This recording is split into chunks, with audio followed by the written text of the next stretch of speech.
This is The Illusionist, in which I, Helen Zaltzman, enter the apiary of language and attend the Scripps National Spelling Bee. Yes, our wordplay series has reached word sports, and today you'll hear how it feels to be at the bee from past and recent finalists. The Illusionist is available in the UK to listen to on BBC Sounds, as is the podcast Uncharted. I do love it when a podcast decides to take on very visual subjects and make them work in audio, so hats off to mathematician Hannah Fry for making her BBC Sounds podcast Uncharted all about graphs. In voice form, she depicts the line rising against the y-axis. Not really, though I'm sure she has the vocal chops. But she does something way more interesting, looking into the human beings that lie behind the lines. Because data doesn't just get there without humans. In episodes just 15 tidy minutes long, Hannah packs in some huge stories exploring data and discovery, like how a group of nuns might reveal the key to longevity, whether orangutans can teach us about midlife crises, hope so, and what you can learn about gossip from a floor tile factory in Hungary. All that and more on Uncharted with Hannah Fry. Head over to the BBC Sounds app to listen now. On with the show.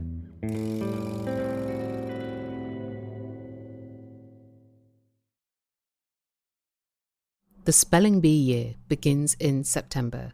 Schools across the US hold spelling bees, the winners progress to regional bees, and the regional champions are eligible to compete in the nationals, which take place during the culmination of the spelling bee calendar, Bee Week, which this year takes place at the end of May at the Gaylord National Resort and Convention Center in Maryland on the banks of the Potomac River, just south of Washington, D.C.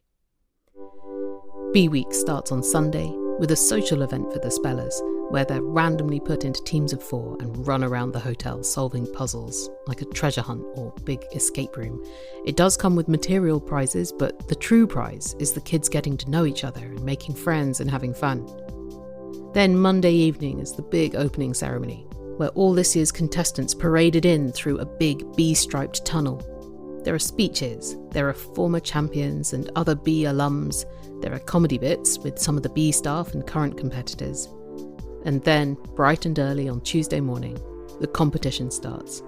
This year, there were 245 spellers competing, and after a full day of preliminaries, then another day of quarterfinals and semi-finals, 8 finalists remained for the final on Thursday night. The week is capped with a big party on Friday night, the Bee Bash. And that is Bee Week. This is actually my 30th time being at Bee Week this year. So my name is Corey Leffler, and I'm the executive director of the Scripps National Spelling Bee. And I've been working full-time for the Bee for about 18 years now. But my first trip here was in 1990 when I came to watch my brother compete. And I was a wee one. Once I saw my brother compete, I just had to, it wasn't even about following in his footsteps. It was, I got here, I saw a couple hundred kids who I could relate to. You know, I came from a small town where I had a lot of friends, but none of them that felt like these are my people. And I got here and I was like, oh, I absolutely belong here. And that was, you know, I was 7 years old and I was like, oh, this is my thing. You found your people. My people? Yeah. I love that. Has that never happened before? There's so many bee puns around. I know. I haven't used that one. Oh, you can have it. You've given me such a gift today. Corey's brother Paul achieved 13th place in the 1990 National Spelling Bee. Then Corey competed herself 3 times from 1994 to 1996. It is pretty common for siblings to compete in the spelling bee, and it's also pretty common for bee alums to come back to work for the bee or appear during Bee Week, as well as Corey being the spelling bee's executive director. Her brother Paul is Bee Week's commentator. Good morning, everyone. Welcome to the quarterfinals of the 2024 Scripps National Spelling Bee. I get to be your host, Paul Leffler, and we're continuing to cover all the rounds of the bee until we crown a brand new champion. Why do you think it is that there are so many bee alums involved still coming back? Yeah, I mean, we have our 1973 champion who's on our judging panel. Our pronouncer is our 1980 champion. And what we hear over and over again from our alumni is not, oh, wow, that made me a really good speller, which it probably did. But that's kind of beside the point once you get into your adult life, and spelling is kind of just this foundational thing. But what did it do to change the way you saw yourself or you saw your prospects in life? That's what I think the real power of this particular week can be, is seeing yourself when you're 10 years old with all these lights and cameras and the eyes of the nation on you. And you're like, wow, I can do pretty big things even though I'm tiny right now. And what does that mean for your future, right? So just that broadening of horizons is I think, the most special thing. And it's fun. Like, it's really fun. We have a great time together. You know, it's our Bee family, right? And we're adding people all the time to it. Hi, I'm Nupur Lala. I am the 1999 Scripps National Spelling Bee champion. Congratulations, 25 years later. It still counts, even though I'm late. It still counts. No, I will accept the congratulations. It means just as much now as it would have 25 years ago. If you saw the documentary Spellbound that followed contestants in the 1999 Spelling Bee, you saw Nupur win with the word logorrhea. She is now a neuro-oncologist. This is her first time returning to Bee Week in a decade. Are people excited to see you back? They are, but you know what? This is the first time that I felt like I've been treated like sort of a relic or piece of history. A 20th century champion. Yes. So there are people who said that they watched Spellbound in class, but they had to say that was way before I was born, or what were things like? I've been asked what it was like to watch certain people grow up.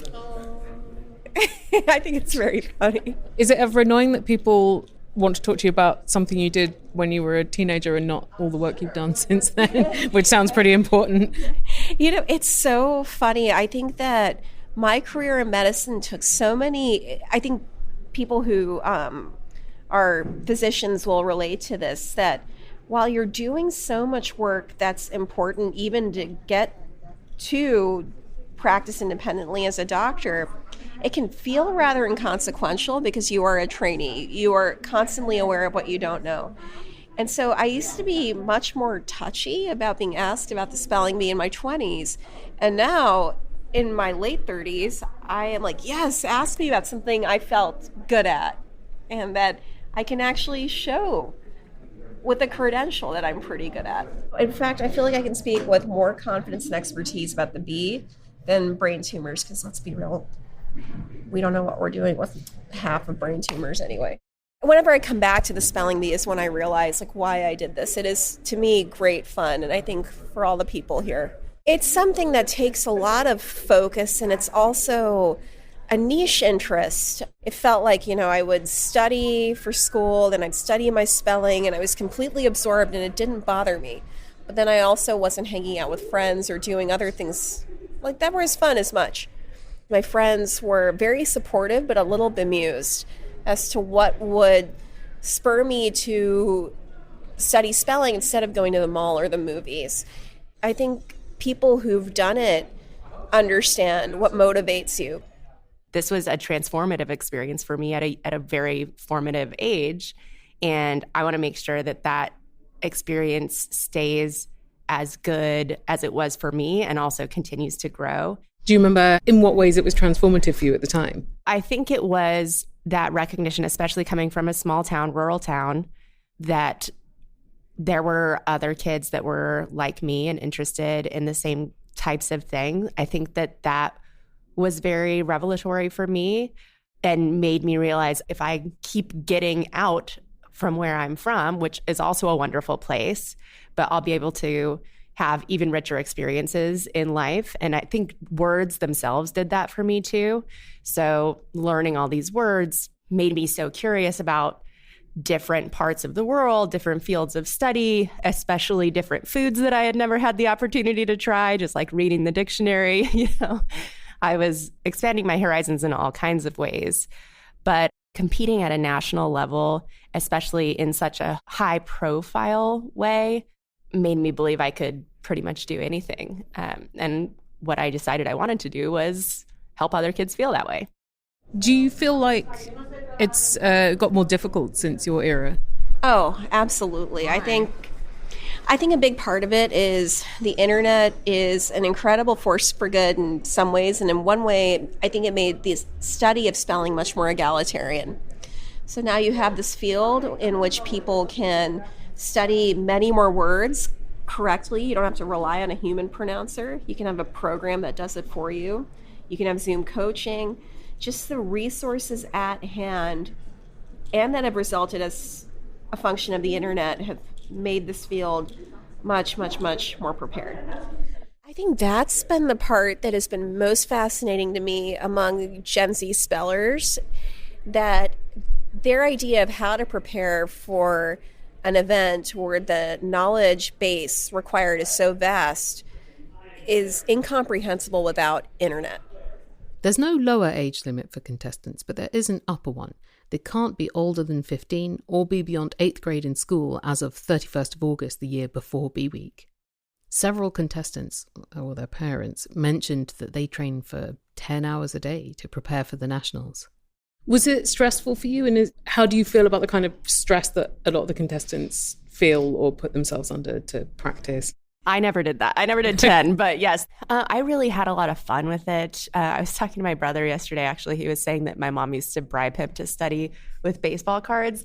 I didn't need bribes. I really genuinely enjoyed it. I liked finding the patterns. You know, it's like a puzzle for me. I liked grouping words in different ways, making my own lists of different things. I really enjoyed that. I was the kind of kid who wanted to study a couple hours a day. So I didn't find it stressful. I think that the part that was difficult at first was in 7th grade, I placed 6th. I tied. I didn't have this the place all to myself, but I tied for 6th. And then I was coming back for my 8th grade year, which would be my final year. And I was just really, really in that space of envisioning being the champion, right? And for me, I was very much about I get to be on TV, I get to be on Good Morning America, all of these things that I was just very enamored of, I guess. Just thought that it would be so glamorous. And as an 8th grader with a really dorky haircut and braces, all of that was just very enticing to me. And I think I let myself really, really want that. How much training do you remember doing? I did the Scripps Spelling Bee 2 years in a row.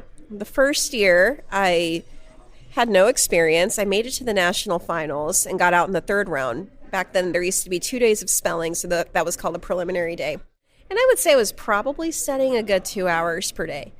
Then I realized in order to do better than that, I would have to study significantly more. So I studied about 2 to 4 hours a day after taking a 1-month break over the summer. This is from August of 1999.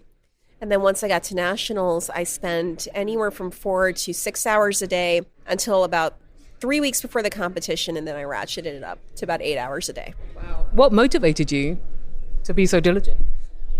I think in hindsight, I really just enjoyed spelling. It didn't feel like work until the very end, when I was starting to have to memorize the canon of words where you just brute force memorize. It didn't feel like work. But it's so interesting because every time I hear that story of this is how much I practice, it's never like my mom and dad told me I had to. It's always, this was a deep driver for me. And I wanted to see what I can do. And that's how it was for me in 8th grade too, where I was sitting there and I just want to show what I've learned. Here is one of 2024's finalists, Ananya, who started competing in spelling bees when she was 8 years old. You got to go to finals if you passed in your chapter. And all my friends were like, oh my God, you get to speak into a microphone if you go to the finals. And I'm like, okay, this is not about the cash prize. 8-year-old me wanted to speak into a microphone. That's what's crazy. It's gone from going here to wanting to speak into a microphone. This journey has been crazy for me. We're talking right after the semi-finals. Nanya is still on the stage, along with her fellow finalist Aditi. You'll hear from her in a sec too. The entire time I was just scared and I really didn't know why. My legs were shaking, but nothing was going to my head. And then when I got that word, I was going to overcomplicate it, but I just took a deep breath and I thought of the rules and I applied it, and yeah. What was the word?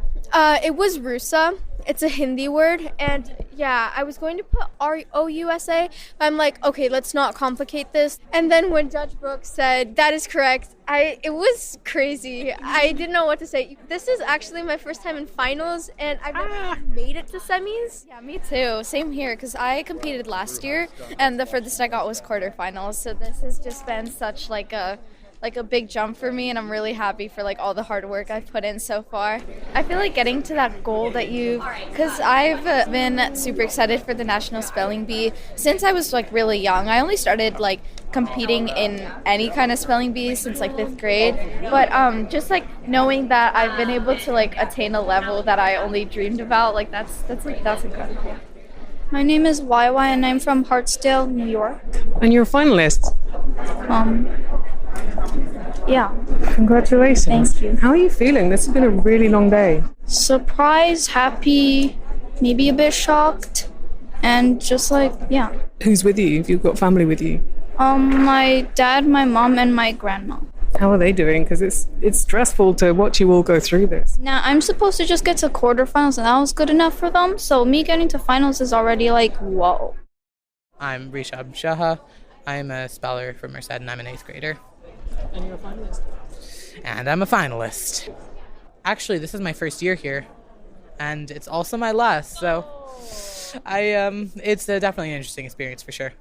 Competition has been very stressful. I mean, before it started, the prospect of it, and then also actually being in it. So, all I've been doing is telling myself, however you do, that's how you do, as long as you did your best, because I know I could have just as easily gotten a word that I didn't know and I could not guess, and that would have knocked me out. So I just appreciate what I have, and I just move with it, Do you have your family here? My dad is with me. How's he doing? I've seen a lot of stressed dads. I think he's carrying a similar mindset with me. He's just watching on, and he's like, you know what? As long as Rishab's doing the best he can, I'm happy too. Do you have any tips for people who might want to try and compete in future years? Well, do it if you find it fun. Do not force yourself to do it, because that's the only reason I do it. I mean, I find this fun, and I just do it because I enjoy it. And you know what? I've been able to come here, and I've been able to meet all these like-minded people, so... Did you know the words you got today, or were you guessing? The word that got me to the final is dollar. I did know that one, but for a couple of the words I had in the earlier rounds, specifically in round 4 and round 6, I did have to guess a little bit for that one, and especially round 6. That one came right down to the buzzer. Rishab's round 6 word was Arimasp, ARIMASP, defined in the Merriam-Webster dictionary as one of a mythical race of one-eyed men of Scythia, represented in ancient art as in constant strife with griffins for gold guarded by the griffins. I would not have figured that out, despite my constant strife with griffins. A contestant probably can't get through the bee on rote learning of spellings alone. They tend also to have knowledge of etymology and will use it to work out the spelling of a word they don't know. So when they get it wrong, it's usually not because they made a silly mistake. They're all making very sensible mistakes. Absolutely. And so many this year that missed just by one letter. And that's where you're like, oh, chilling. That's what it is, right? Like, I worked so hard. I want to be able to show everybody everything that I've learned. And it's just this one darn word that gets in your way of doing that. The way that the spelling bee works, there's so much just luck involved. And that is so frustrating. But, it's also kind of what makes the spelling bee so nail-bitingly compelling. I had the chance this year to sit in with my brother at the host desk for part of the preliminaries. I'm usually, up in the front of the competition, behind the scenes kind of thing, where it's just like so intense and focused on that. But this year, for the first time, I had the chance to sit and watch some of the competition with him. So you're like sitting at the host desk, watching a monitor, and between spellings, like saying a little something about it. And I was like, wow, I love watching this. I'd kind of like forgotten how much fun it is just to watch it and see how much personality comes through from the kids in this simple formulaic transaction that happens between the officials and the speller. There's so much more going on than just that. And that drama of the vicissitudes of fate when it comes to what word you're going to get. That is something unique to the spelling bee, I think. Oh, this is so funny. I recently was visiting a classroom. This is of a friend's son. And one kid asked me what the word was that knocked me out the year before. And the word is combination. It means a warning. And I think the only time I have seen it used was in the book in which that word is cited. It's an Aldous Huxley novel, Point Counterpoint. And I thought this word was difficult. And as soon as I say it, a child in the class just rattles it off right away and spells it perfectly. You walked so they could run. Yeah, that's what I say, right? But yeah, it's funny how certain things never lose their sting, and that word didn't. What relationship do you have with the word that knocked you out? I hate it. This is Charlotte Walsh, who placed second in the 2023 Bee. In like the sense of words to miss, it was a hard word. It's not like I missed a super easy word, so I'm kind of glad about that. The word is Davily. It's spelled Davily, and every time someone's like, oh, what word do you get out on? I say Davily, and they're like, that's not even a real word. What does it mean? I say, oh, it means listlessly, and they're like, what does listlessly mean? I'm like, can you please leave me alone? When a contestant answers incorrectly, they hear the ding of the bell. Ritsu, R-I-T-Z-U, Ritsu. Ritsu is spelled R-I-T-S-U.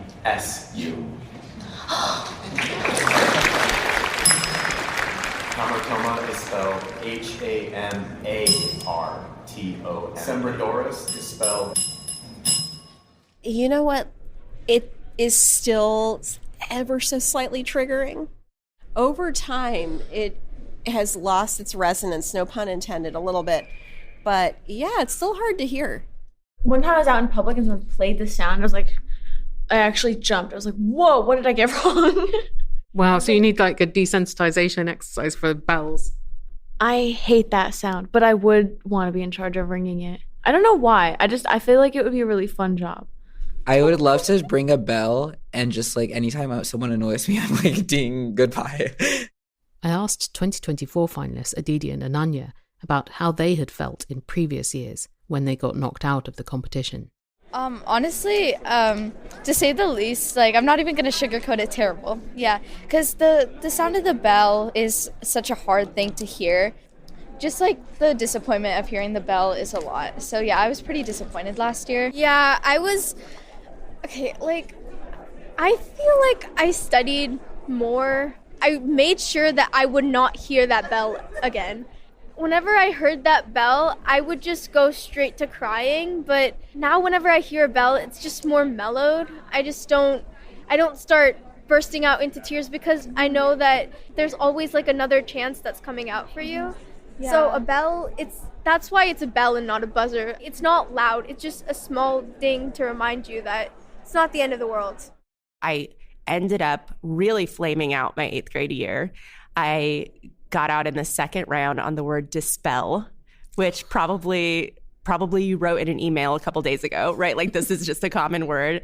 I spelled it like spell, and I was like, I'm right. I'm just going to go back and sit down. And, you know, I heard the bell, and I was so sad. But that experience I have drawn on forever of bouncing back from that disappointment and coming back and watching the rest of the competition and cheering on all the friends that I had made, which is the reason that I loved this in the first place, that social aspect, you know, celebrating with all of them at the end of the week. We have a big party here on Friday night, and leaving still feeling like all of that journey to that place had done so much for me.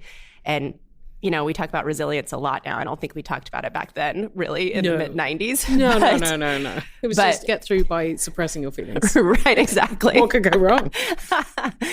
But yeah, I feel like I learned that's part of that transformation too, is that growth. Each of the spellers eliminated in the semi-finals and finals received a beautiful speech from head judge Mary Brooks or backup head judge Kavya Shivashankar, commending the qualities they exhibited during their bee journey and noting their other interests, and giving them encouragement for what they may do in the future, spelling or not, which seemed to me a very thoughtful way to celebrate each contestant upon their exit. That was actually an outgrowth of the COVID era. So in 2021, we had to do a hybrid virtual and then in-person model for our national finals. So the first 3 segments of our competition were all virtual. During the beginning of the competition, in the preliminaries, we were noticing, wow, it feels so cold when it's just like, you're wrong. And then it's like, bloop, like the little video goes off of that kid, right? And there's no clapping for them the way every kid who misspells on our stage, they get clapped off. Like, we're celebrating the fact that they made it there, the whole audience is. But in a virtual environment, that wasn't there. So we thought, okay, whoever's the head judge at that moment, which I believe it was Mary for almost all of the virtual competition, we need you to say something. And then it just kind of grew from there. And she started really getting to know the kids and putting that personal touch on everything that she says to them. And Mary and Kavya, they pay attention to the kids over the years. We get a lot of information about them from them, but they try to make sure they know about each one of these kids. Yeah. And then you can tell it's a special moment for them. The reality of this competition is that one kid is going to win. Half the kids in the competition are out on the first day. There's 2 more days of competition. You're really at the beginning of the week. You've got this whole week to experience. And that collective experience for this year, 244 kids who aren't going to win, of being able to process that at the same time, realize it's okay, realize there are always going to be more opportunities. I think that's really a special thing that we're able to provide. Is there like a duty of care to the kids? Because I think we're more aware now of psychology. Yeah, absolutely. We talk a lot in the lead up to the Bee about kind of envisioning both outcomes for yourself, talking about what it's going to be like when the bell rings, what you feel, how you talk through it with your parents, how you experience it with the people around you, and what that can end up meaning for you.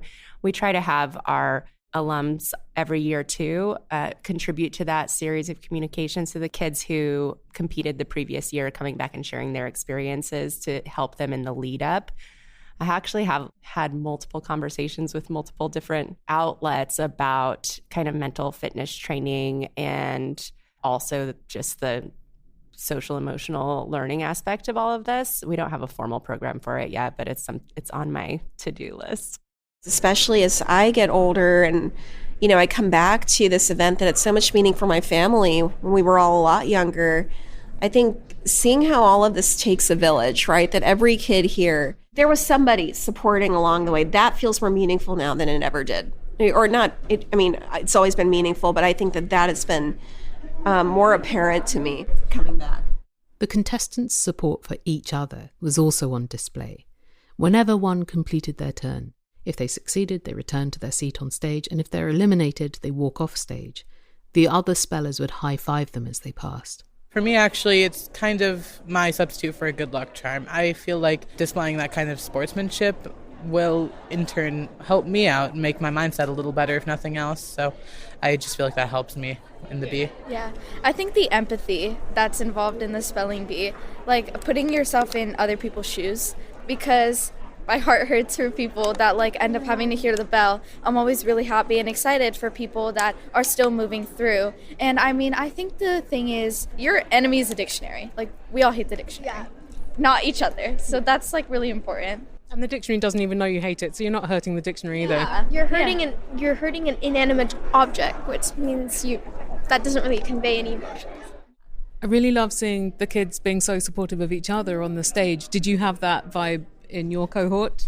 Oh, no. But I think that's something that has really changed. And I do wonder whether, society has on the whole, focused a lot more on empathy and support. And I think that is a wonderful thing. And we see it on stage. And I love that cultural shift. I admit it was a little bit more competitive, or there was a sense of this being maybe more important than what it was to win. That we were maybe not yet mature enough to see the lessons that are now much more readily apparent as adults. So we were not as sweet to each other, but seeing the kids hug each other as they ran off stage, that was really touching. We all became very good friends by the end of the week, but yeah, I think there was a greater competitive edge with us older millennials spelling as teenagers. Yeah, it was also just, I think, a different time of like making kids prove their value in opposition to each other rather than in parallel. Or in my upbringing, it was. No, that's beautiful. That's exactly right. That's beautifully put. Thank you very much. I appreciate that from a words champion. My childhood was very much arranged around competing against my peers. From age 7, twice a year, my school would do something called orders, which ranked every child in each of our subjects, as well as overall in our year.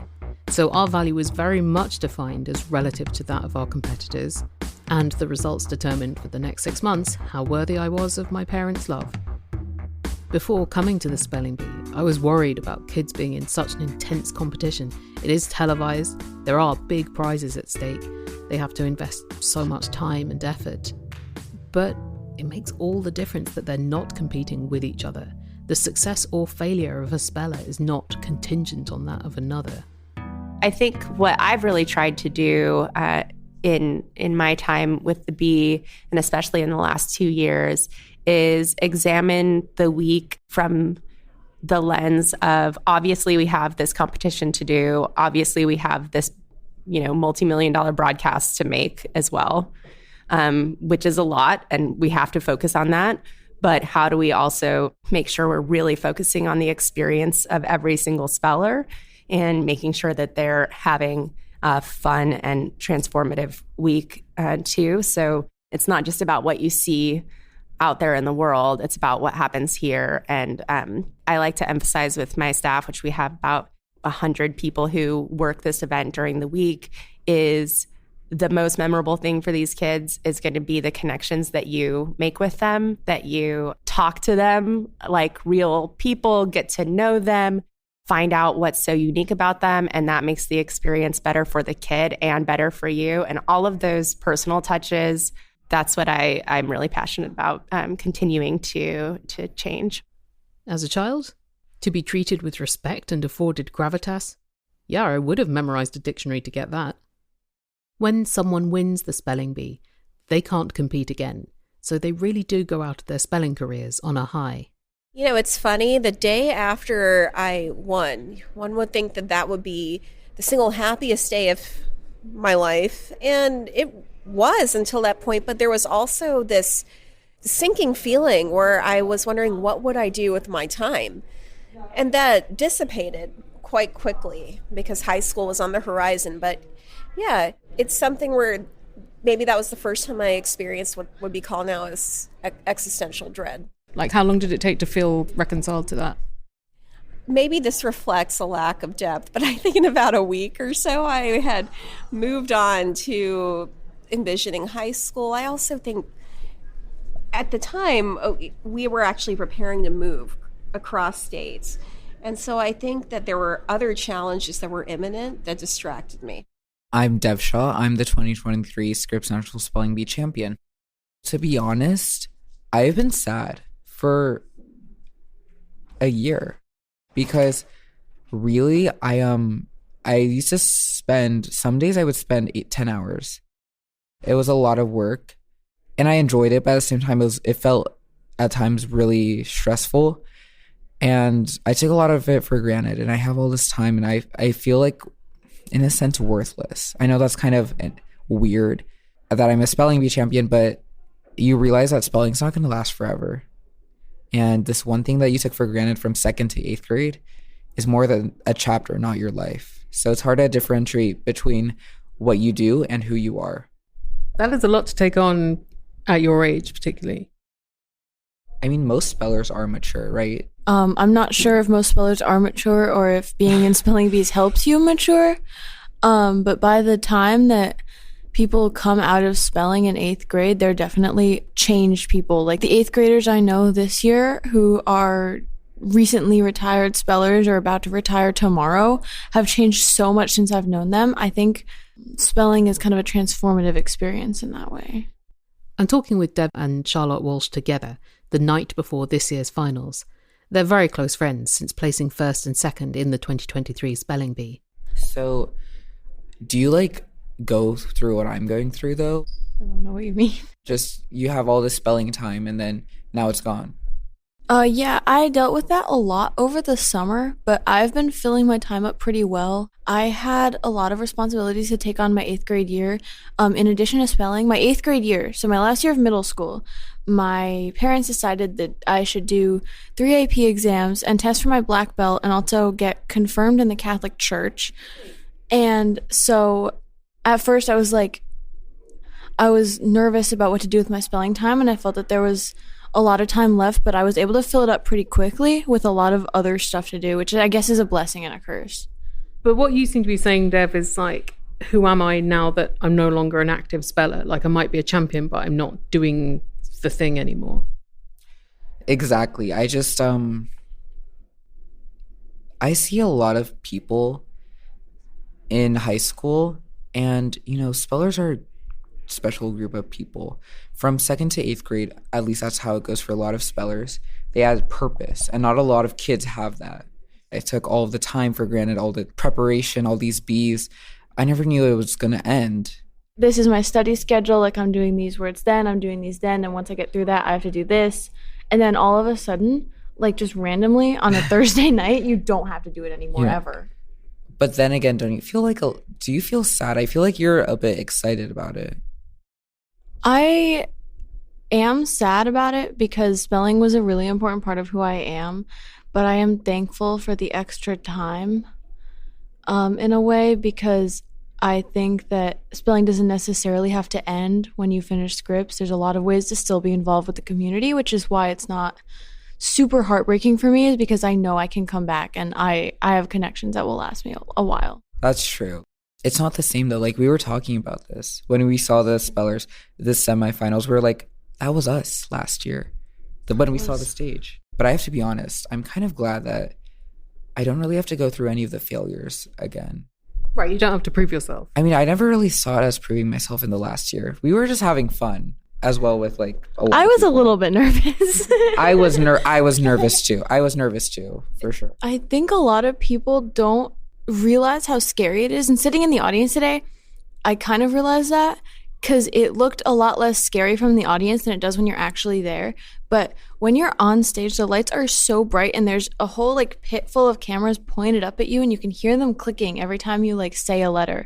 And the audience actually knows when you get the wrong word, like when you say the wrong letter, they know before you do.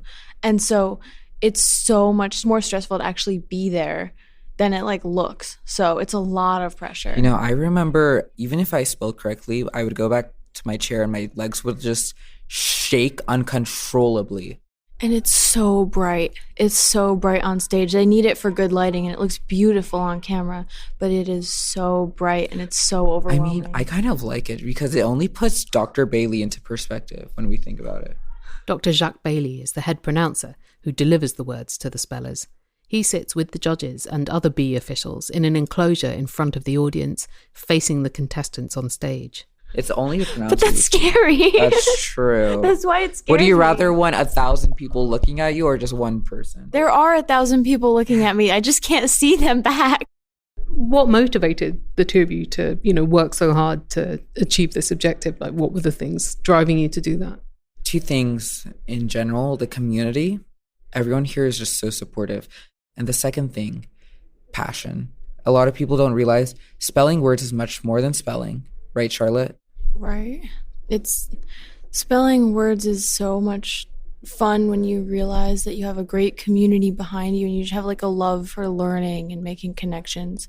It's a really unique experience, and I'm really, really grateful for it. Spelling is about roots, language. Like, I genuinely loved getting a word I didn't know and having all this information. It was like a detective case. Like, you have the language of origin, the definition, alternate pronunciations, roots, and you have it's like witnesses and having details to a crime scene, forensics. And, it was just me piecing out together, doing what I love in front of millions of people, shining on a stage, cameras, and still getting a lot from it. And you got to do all that detective work in like 90 seconds. Exactly. In 2022, the year before I won, I got out in my regional Bee. I couldn't even qualify. So I was like, oh my gosh, what am I going to do? But my mom was very supportive, and she was like, try, because you'll regret it forever if you don't do it. I'd rather be uncomfortable for a year knowing that I might lose than just going for the rest of my life being like, wait, I could have won. That's true, because even if you don't do as well as you like in scripts, you at least know that you got there and you did it. And that's why, like, I wanted to give up in my 8th grade year too, just because of so much that I had on my plate.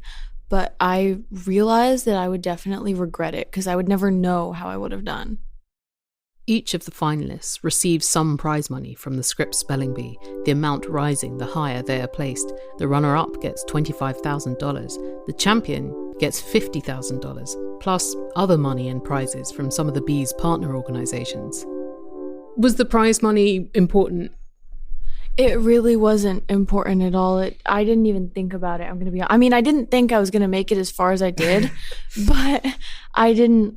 When I considered the possibility of winning or being runner-up, I didn't think about the prize money. I just thought about like how cool it would be. I was really focused. My main thing was taking it one round at a time, because preliminaries, quarterfinals, semifinals, finals, there's a regional B, you have to get through so much, so you should just take it one step at a time. Like in round 2, I wasn't like, oh, what am I going to do with $50,000? I was like, am I going to make it through this round? When I was on the stage, 25 grand was the last thing from my mind. I was like, I don't think I'm going to get this right. And I remember, because after I won, you came on stage and you were like, what are you going to do with 50,000? I was like, what are you going to do with 25,000? And you were like, oh my gosh. And I was like, I got 25 grand.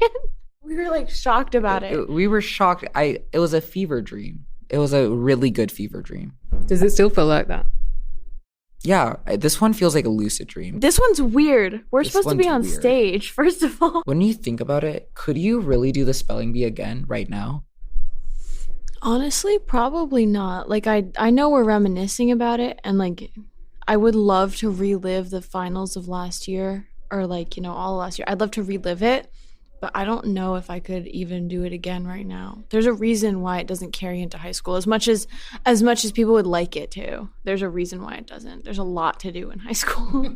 But like, I'm talking about the studying, the online bees, dealing with so many people in the spelling community.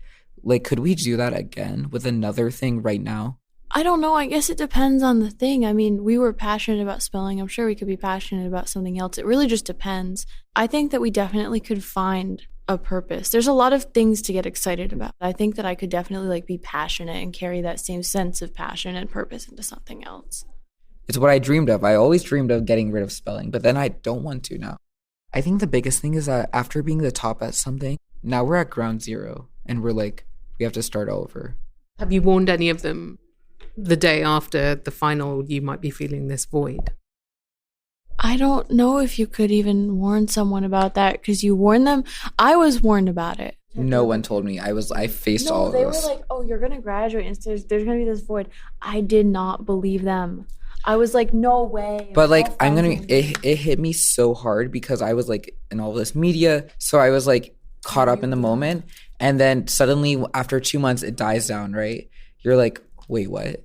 You know, like I was in this whirlwind for 2 months and then now I'm settled, but I'm not really settled. What I expected if when I won, all my problems would go away and it would be like a whole new world, which it was, but for 2 months and like, I guess for a year, but now it's like settling back down. It's so weird because it's like being Miss America. This is what you dream about, that you like finally made it the top. But at the same time, it's like you're kind of saying goodbye to a chapter of your life.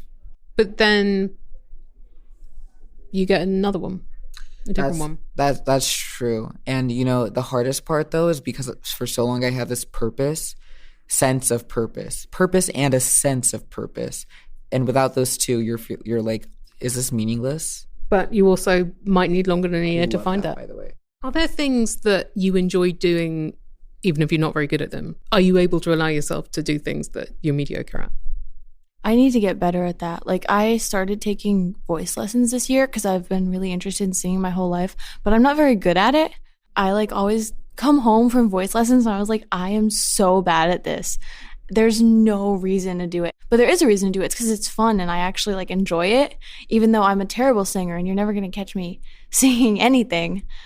But doing that kind of taught me that like it's okay to do something that you're not like great at. Like I still improve from the start of the year. At this point, I'm just like exploring. I'm doing whatever. I hope I find a purpose. I'm trying to find writing. I'd love to learn more languages. I'm learning Spanish, basically. It's going well. So I hope I learn languages. I hope I can get better at the cello. I am part of the orchestra, so I'm finding my way slowly. The 2024 champion of the Scripps Spelling Bee is 12-year-old Bruhat Soma, whose spelling career had just become complete. So I asked him what he thought he might do with the time he had been spending on spelling training. Pretty much enjoying, I guess. Like, I don't really have anything planned for the summer. But yeah, pretty just relaxing. Maybe watching a bit basketball and stuff, because like I'm into that stuff. Other people that have been Bee finalists in the past, do they have any advice for you, like navigating this transitional time? I talked to so many Bee finalists. Have you? So many. They're really like inspirational. For real. Okay. There are so many. I talked to so many champions, and they felt the same thing. They felt this void, and this 1 year or 2 years where they're like, what even is this? And you know, I'm getting used to high school. I'm not even getting used to it. I'm still like, what is this world where there's no purpose or meaning?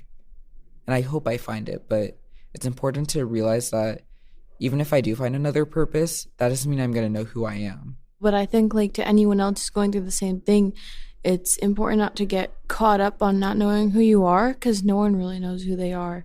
And we are like 15. So I think that there's a lot of time to figure it out. And even though there is like a huge like, there's like an empty place where spelling used to be, and it's okay if nothing ever fills that. But it's like eventually it's less apparent that there's an empty place there, even if there always will be.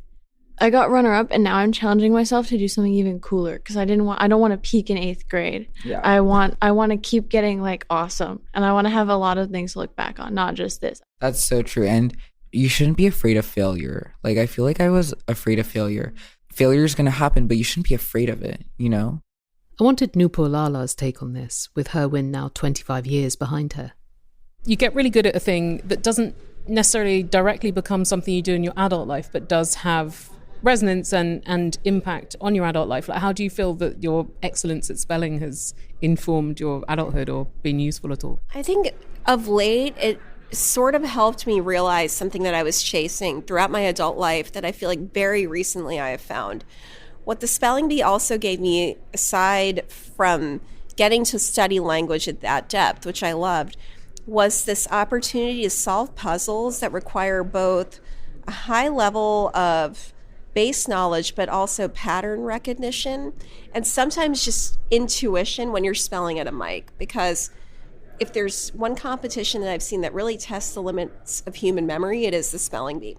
I definitely took the skills that I learned from spelling into my academic career. Spelling taught me how to like study really hard for a long period of time, and the skills that I took from spelling and like learning how to prepare for a spelling bee really helps you finish a lot of homework. And so I very recently found that in my subspecialties. So I'm a neuro-oncologist in my adult life, and I'll soon be practicing independently as one. I've just finished fellowship. And thank you. And that's where I felt a little bit like that feeling I'd been chasing and I've been looking for in various career exploits throughout my adult life, because I took a little while to decide on what I wanted to do. I'd finally found as a neuro-oncologist. I think that's where the Spelling Bee had a very deep influence. I wanted to feel the way that I did while studying words, but get to do that every day and get paid for it. Getting paid for it sounds great. But also lots of long, difficult words for you to have to use. All the time. And I will say that there was definitely a full circle moment yesterday hearing words like alteplase or mucormycosis, things that I had to study in order to be a practicing doctor, being asked at a spelling bee. Yesterday, Rude came up and I studied medieval English poetry, so I was like, oh, that's the one I can do. The kid got it wrong. And I got it wrong too. That was a hard word. Well, my degree was otherwise pretty useless, but at least I would have got through that round if that'd been... No, I would have got knocked out way earlier anyway. I asked Aditi and Ananya what they would take from competing in the spelling bee. I had like a better work ethic, better time management. Like I think I'm better at public speaking just by the amount of interviews. I think that also like just not being too afraid to accept failure. Like, because that's such an important thing in the spelling bee, because it's like only one person is going to take home this trophy, and that might not be you. Mm-hmm. I feel like I'm definitely going to improve my character. In spelling bees, I've always been cheering for other people and never cheering for myself, and I feel like maybe I can stop cheering on the sidelines and actually start cheering for myself. It's like that increased self-confidence. Yeah. Like you feel so much better about yourself. Yeah. The one piece of advice that I would give is just focus on the next word. If you can learn to focus on the task ahead of you, no matter what you do, tonight, tomorrow, the rest of your life, things have a way of working out as they should. That's comforting. And also if you feel the void after, it's okay to feel that. I think so. In fact, I would say that to me is a reflection of effort and dedication. And if you can employ those sorts of qualities in whatever you do, you will be fine. Life will be fulfilling. It may not be what you predicted, but it will certainly be rich and meaningful.